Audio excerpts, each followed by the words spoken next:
What's up, everybody? It's Buffalo Ben 15 Golf back at it again. And today we were at the Blackheath Golf Club out in Rochester Hills, Michigan. Nate is back on the channel, and let me tell you, he is hungry for a win. Last two times I've played with him, I've beat him. I shot an 83 at Hickory Hollow and beat him in our little sudden death putt-off after the round by about a foot. If you haven't seen that video yet, I highly recommend it. Probably one of the most exciting, intense moments ever on my channel. Course vlog number 30 was the back nine of that round where that took place, so definitely check that out if you haven't already. And I also beat him about 3 weeks ago at Fieldstone in an unrecorded round. And as you guys can see, I'm really pumped to be 2-0 heading into this round. But Nate just says, he just makes a statement with that tee shot. I wish I had the camera angle where you could see the ball take off. He hit that about 325. And so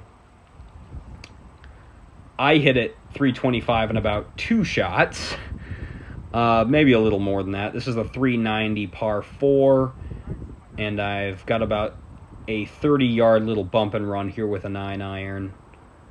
I've been practicing these shots more often. I've been getting better at them, and look at this. I absolutely nail this one. Probably one of the best bump and run shots I've ever hit in my life. And I'm really pumped. Finally, guys, we're starting off with a par on the first hole. Yes! Where has that been all year? I don't think I've done that this year, to be honest with you. Or at least in the last 10 videos or so. So, just looking back, I'm just really pumped that I was able to get that done. And it wasn't bad. Maybe I don't slow myself down enough on this next tee. I hit a driver, and it's a 314 par 4. And I thought, downhill, there's a chance that I could get to the front of the green if I really mash one. But I mean, what are the chances of doing that? 1 in 20. So probably not a smart decision there, and as you can see, I leave myself with an absolutely impossible chip shot there that runs all the way down the hill behind the green. So probably would have been a better idea to hit a 5-wood to the left side of the fairway and then kind of hit a 3/4 sand wedge or something. And definitely something that I'm going to need to do better at is course management if I want to break 80. I don't know why, but lately, whenever there's a chance to go for it, I always do, and it just hasn't been working out.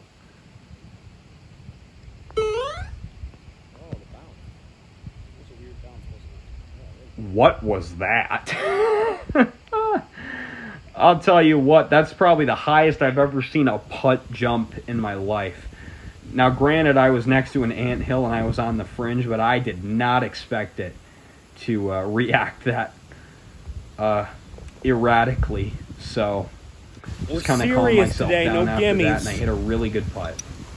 And if you heard what I said there, I said that I'm not taking any gimmies today. Guys, if I'm going to break 80 today, and I haven't broken 80 in over a month and a half, I want to do it the right way.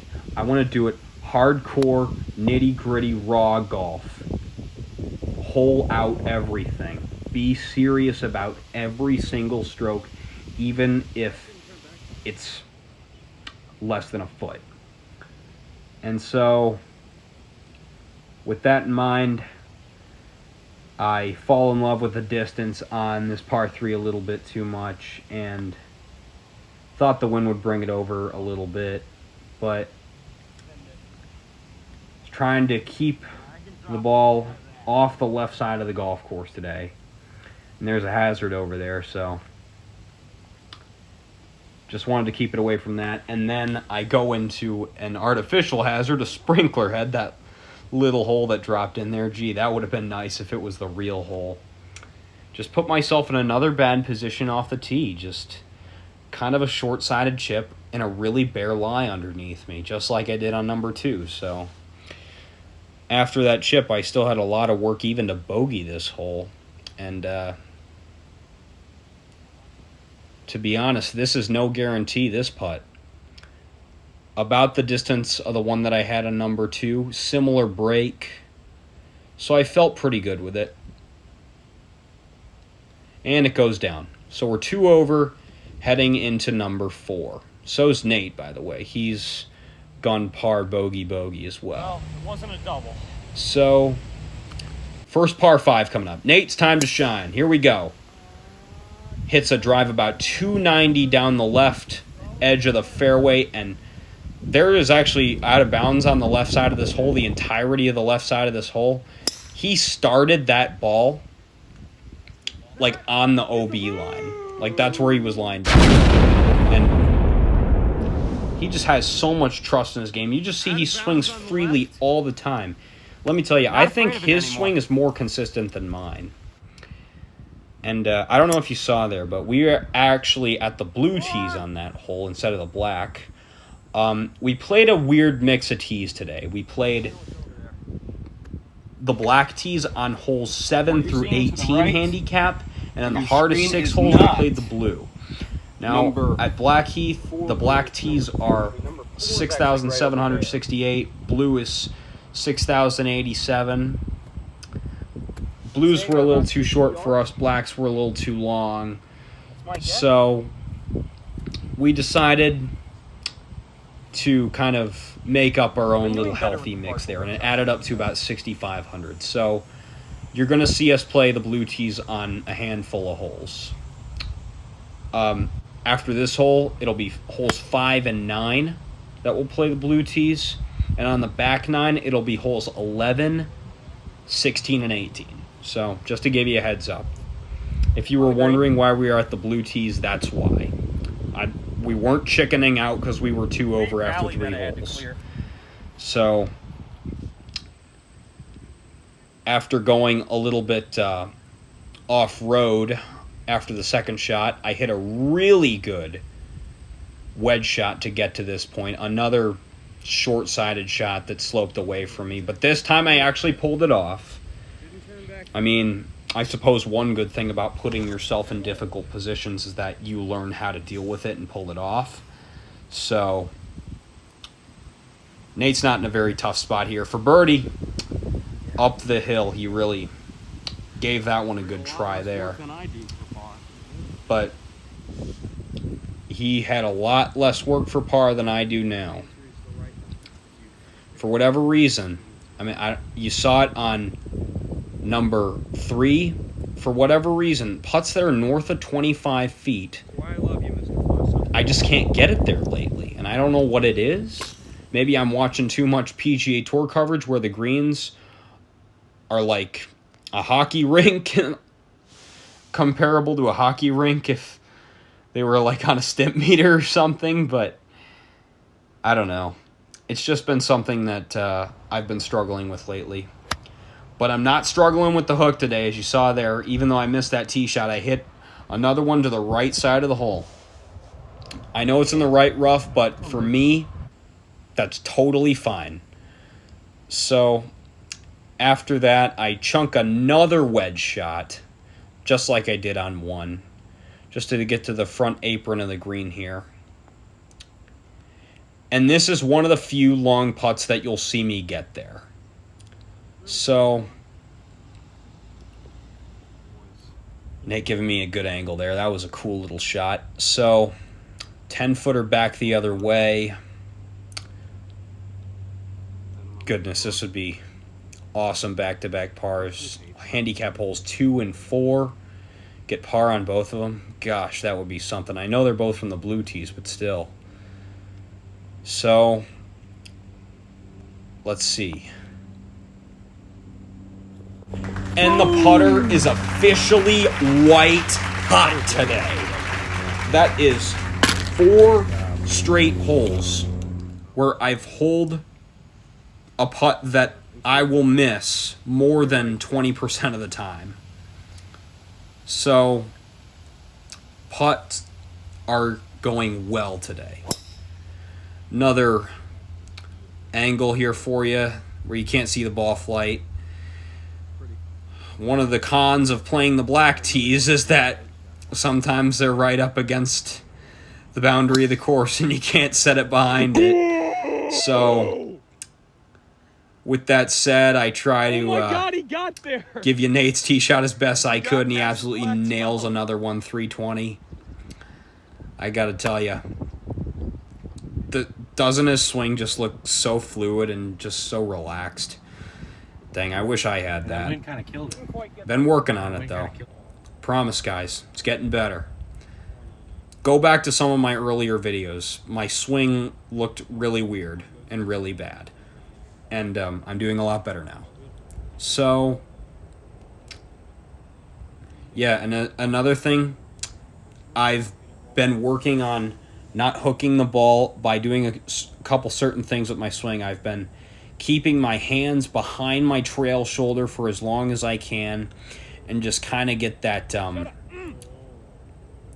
motion from the club that's going from inside to out but not closing the face as much, kind of giving me a insult to injury right there. Straight flight just a little bit off to the right, getting in on the right side of the fairway, which is what I've been doing. I've been keeping my trail hip behind the ball for as long as I could in order to not cast the club, take it ahead of my trail shoulder, and cut across it.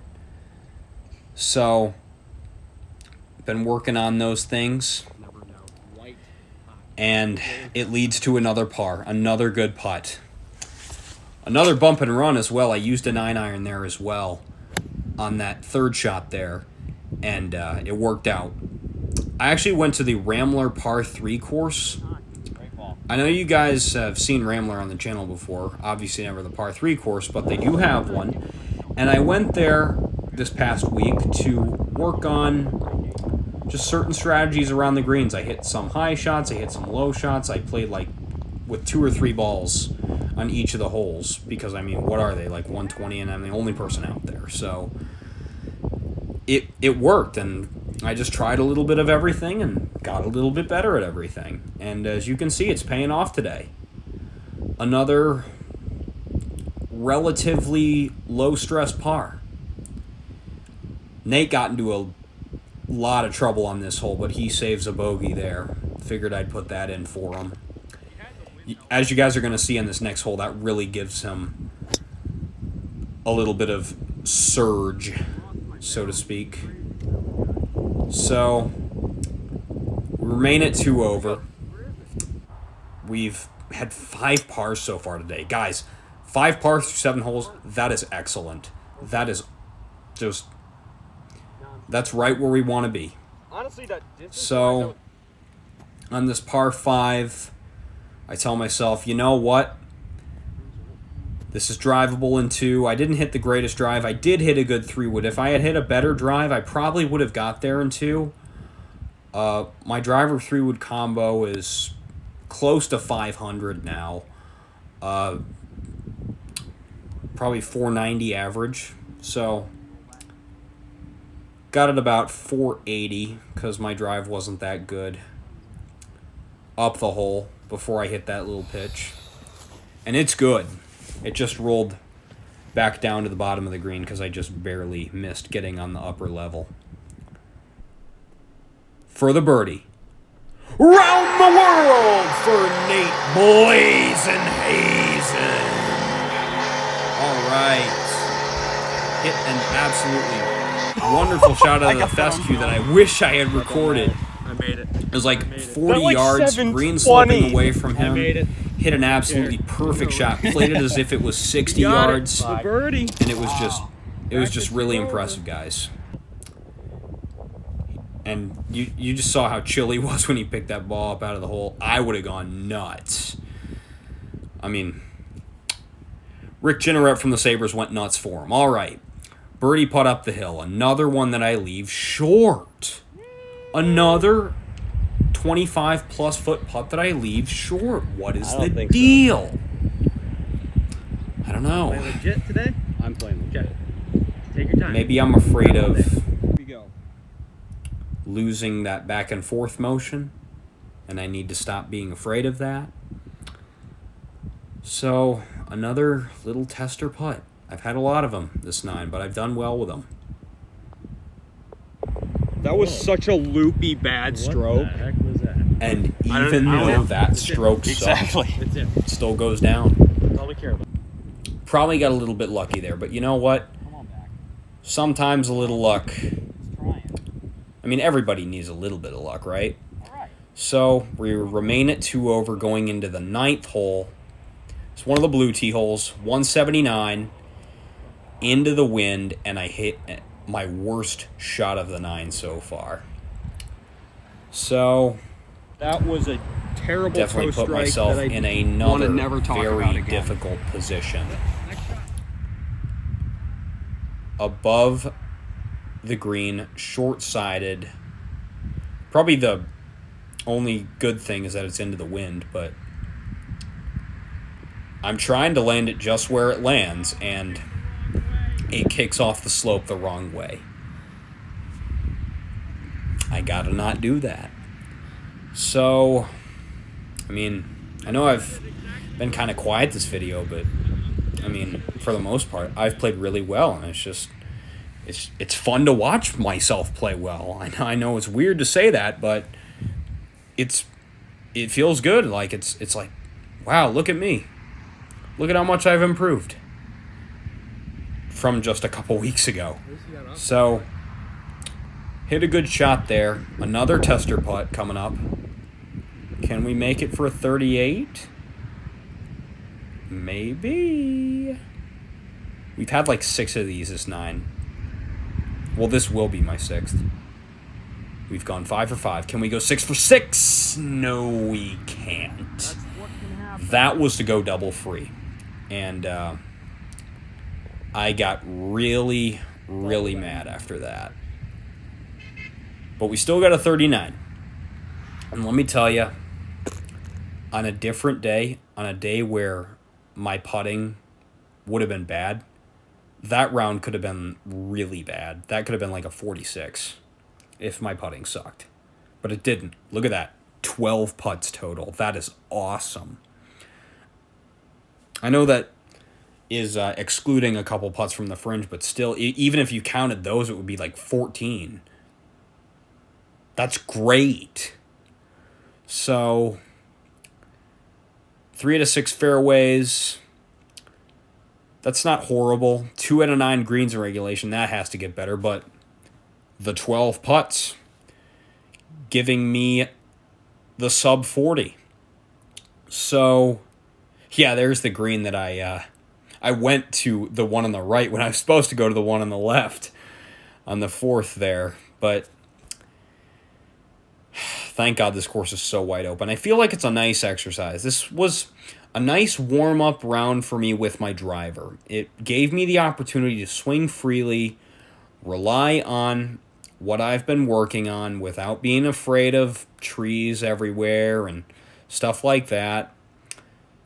And I played really well today, guys. Nate actually shot a 38 on the front, so we're neck and neck going into Beck 9. Who will be the winner? Will we both break 80? Find out next time on Buffalo Ben 15 Golf. Have a good day, everyone.